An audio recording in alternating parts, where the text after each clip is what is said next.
influence on me. And there's a lot in Jay-Z's music that I'm so grateful for, because Same. he made it clear on how to move in a business room, I would say. Yeah. So many of his lyrics talking about, you know, this is how I think about it when they want me to do their shows. Like, how are they benefiting off of me, my brand? He's thinking like a boss.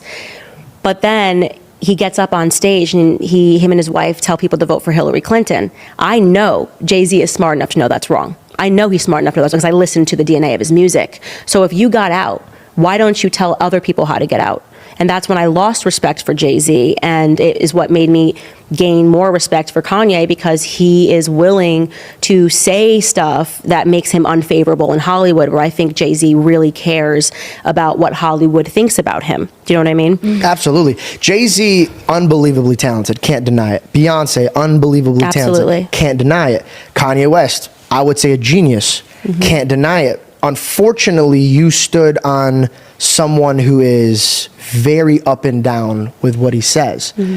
Does that not, like, if I had a teammate that just kept going back and forth, it's kind of hard to like stand out. And like, let me give you an example. My mom and dad would come up to me and they'd be like, hey, if you're voting for Trump, don't talk about that.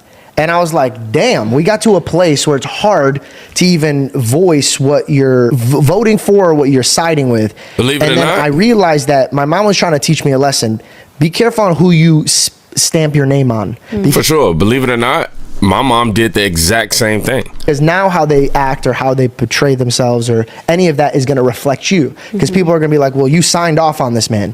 So how do you sign off on a man who stands on a car and says, yo, Jesus is coming, you got to be about good things, all this stuff, but then I'm a sick fuck, I like a quick fuck the next day. You could see when Kanye has his eyes on Christ, and then you could see it when he's like, oh, I need to get these numbers up or stuff like that. So I think the single most important thing that Kanye has told about himself publicly, which weighs into my mind when he makes music like that, is that he's addicted to pornography.